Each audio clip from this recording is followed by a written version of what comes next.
अस्सलाम वालेकुम लेजेंड्स। आज हम लोग डिस्कस करेंगे पल्मोनरी सर्कुलेशन। पल्मोनरी सर्कुलेशन से पहले एक पॉइंट और बताना चाहता हूँ कि मेनली जो हमारे पास बॉडी में सर्कुलेशन होती है वो टू टाइप्स की होती हैं। एक होती है सिस्टेमिक सर्कुलेशन और एक होती है पल्मोनरी सर्कुलेशन।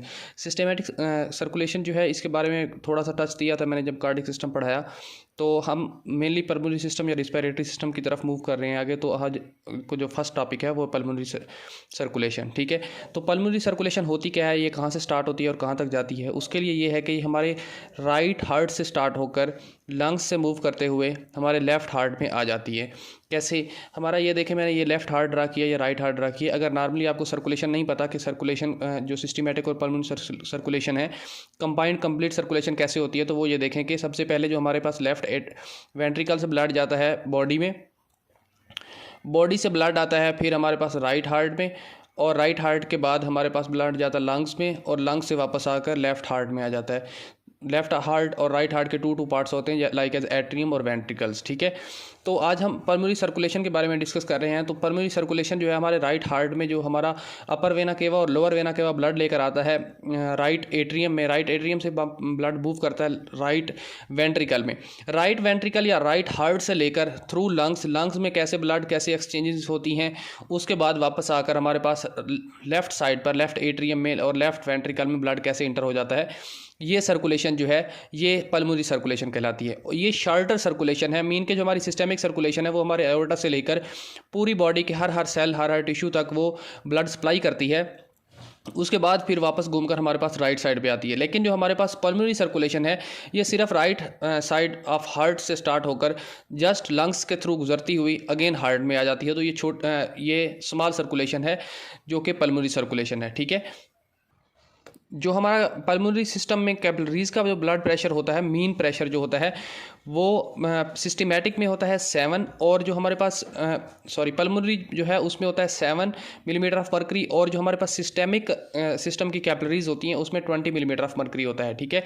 तो अभी देखें कि ये हमारे पास राइट हार्ट जो है यहाँ पे राइट साइड है, राइट साइड के जो एट्रियम है या हम कह सकते हैं कि अपर वेना केवा और लोअर वेना केवा, ये इनके जो ब्लड की रेशो होती है, ये ब्लड प्रेशर जो होता है वो होता है 0 to 2 मिलीमीटर ऑफ मर्करी, ठीक है।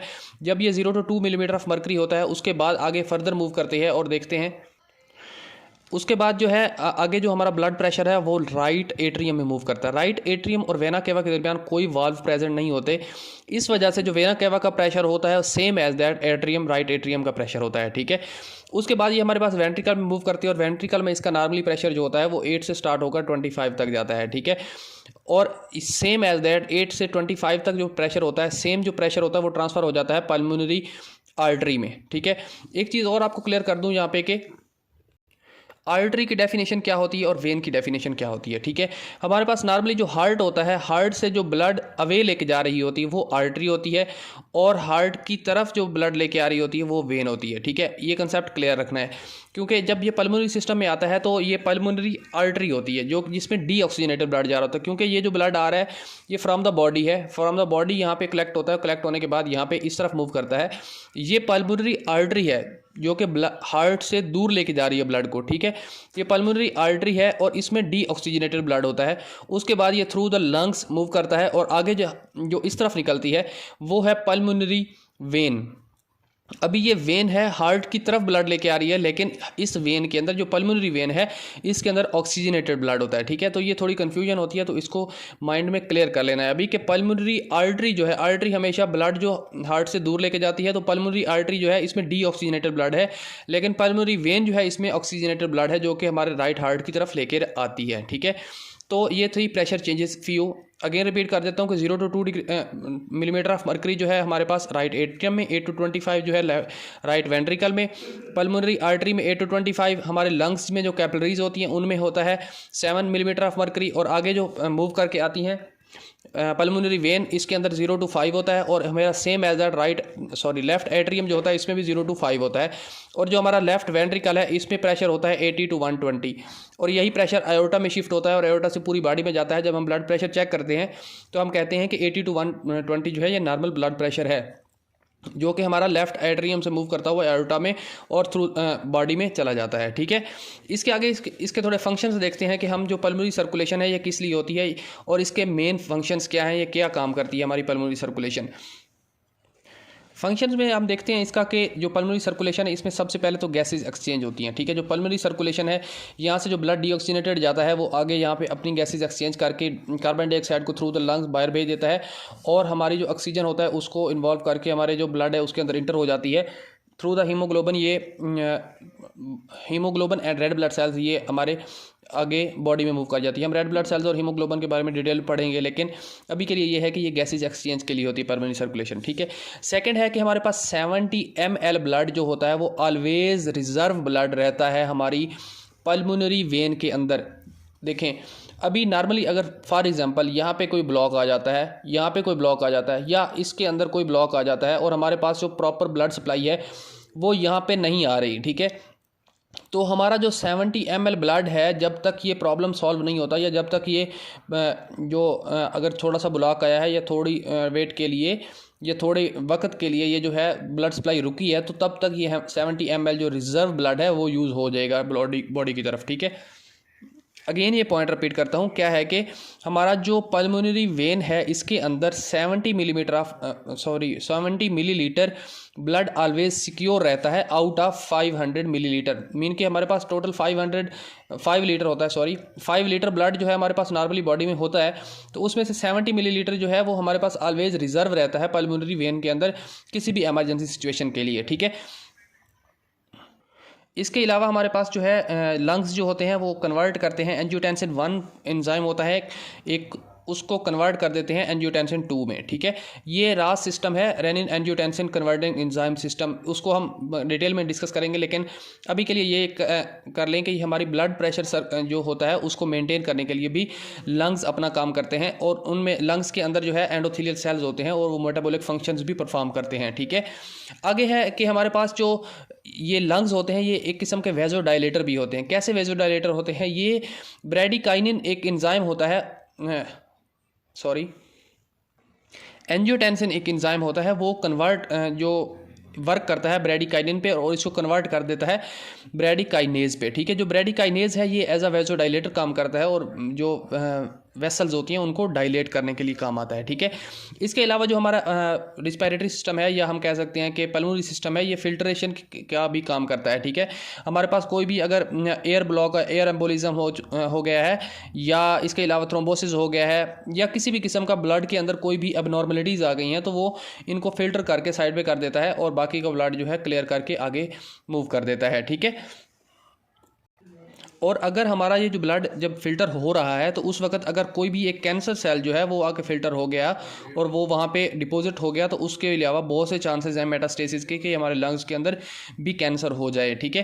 तो अगर ब्लड का कैंसर है तो पॉसिबिलिटीज़ हैं कि वो लंग का कैंसर भी हो सकता है, ठीक है, क्योंकि यहाँ पे फिल्ट्रेशन होती है और जो हमारे कैंसर सेल हैं वो यहाँ पे डिपॉजिट हो सकते हैं, ठीक है। इसके अलावा हम इसका जो सिस्टमैटिक सर्कुलेशन है वो ज़्यादा कंप्लायंस नहीं होती बनिस्बत हमारी पल्मोनरी सर्कुलेशन के। कंप्लायंस का मतलब ये होता है कि ये जो उसकी कॉन्ट्रैक्टिलिटी होती है या हम कहते हैं स्ट्रेचेबिलिटी होती है, ये जो पल्मोनरी सर्कुलेशन है इसकी ज़्यादा होती है। रीज़न क्या है? क्योंकि ये हमारे पास ज़्यादातर ब्लड, क्योंकि इससे पूरा का पूरा 5 लीटर गुजर के जाना होता है और पूरा का पूरा 5 लीटर वही सेम फुल बॉडी में घूमता है, ठीक है। ये छोटी सर्कुलेशन है तो इसलिए इसका जो कॉन्ट्रैक्ट होने की जो एबिलिटी है वेसल्स की वो ज़्यादा होती है, ये डायलेट बहुत जल्दी हो जाते हैं, ठीक है। कैसे देखें, पल्मोनरी सर्कुलेशन ये ज़्यादा कंप्लाइन है क्योंकि हमारे पास जो रेजिस्टेंस है वो उसका फार्मूला होता है प्रेशर बाय फ्लो, ठीक है। तो रेजिस्टेंस जो है हमारे पास नॉर्मली हम अगर फाइंड करना चाहें कि कितनी रेजिस्टेंस होती है इसमें और सिस्टमैटिक सर्कुलेशन में, अगर रेजिस्टेंस जिसमें कम होगी वो ज़्यादा कंप्लायंस होगा, ठीक है। तो हमारे पास जो प्रेशर होता है, जो मीन प्रेशर होता है इसके पल्मोनरी सर्कुलेशन में, वो हमारे पास होता है 15-5। क्यों 15-5? मीन आर्टेरियल प्रेशर 15 और मीन वेनस प्रेशर 5। तो इन दोनों को माइनस करके इनकी निस्बत निकालेंगे और बाई 5 लीटर करेंगे क्योंकि हमारे पास टोटल ब्लड जो फ्लो है वो 5 लीटर है, ठीक है।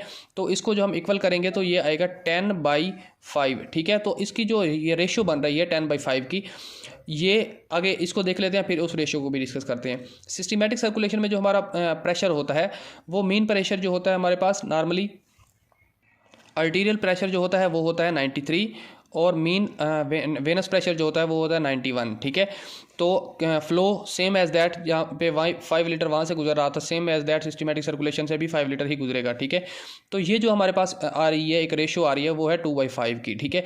तो अभी ये देखें कि इसमें जो रेशो आ रही है वो ज़्यादा है, तो इस वजह से इसका जो फ्लो है वो कम होगा, ठीक है। सॉरी, जो रेजिस्टेंस है वो कम होगी और इसकी जो रेजिस्टेंस है वो ज़्यादा होगी, ठीक है। अभी पल्मोनरी सर्कुलेशन की रेजिस्टेंस ज़्यादा होने की, कम होने की वजह से ये जो है ब्लड ज़्यादा मूव करेगा इसके अंदर, ठीक है। लेकिन एक चीज़ ये कि हमारे पास जो पल्मोनरी सर्कुलेशन है इसकी वेलोसिटी जो है वो कम होती है, वेलोसिटी कम होती है और प्रेशर, सॉरी, पल्मोनरी सर्कुलेशन जो है इसमें वेलोसिटी ज़्यादा होती है, प्रेशर कम होता है, क्योंकि अगर प्रेशर ज़्यादा जाएगा तो लंग्स की कैपिलरीज जो हैं वो ब्लास्ट भी हो सकती हैं, ठीक है, और प्रिवेंट करती हैं एडिमा से, ठीक है। लेकिन हमारे पास जो सिस्टमेटिक सर्कुलेशन होती है उसमें वेलोसिटी जो है वो कम होती है और जो हमारे पास प्रेशर होता है वो ज़्यादा होता है, ठीक है। क्योंकि आप खुद देख सकते हैं कि यहाँ पे 8 to 25 है और हमारे पास जो सिस्टमेटिक सर्कुलेशन है वहाँ पे 80 to 120 है, ठीक है। तो ये थी हमारी पल्मोनरी सर्कुलेशन। आगे हम देखेंगे डिफरेंट थिंग्स रिस्पिरेटरी सिस्टम में कि और क्या क्या चीज़ें हम सीख सकते हैं, ठीक है। इसके रिलेटेड आपको कोई भी क्वेश्चन है तो आप कमेंट बॉक्स में पुट कर दें, मैं एज सून एज पॉसिबल आपको जवाब दूंगा, ठीक है, जो भी मुझसे रिप्लाई हो सका, जो कि क्वेश्चंस आपके होंगे, ठीक है। थैंक यू डॉक्टर्स, अल्लाह हाफिज़।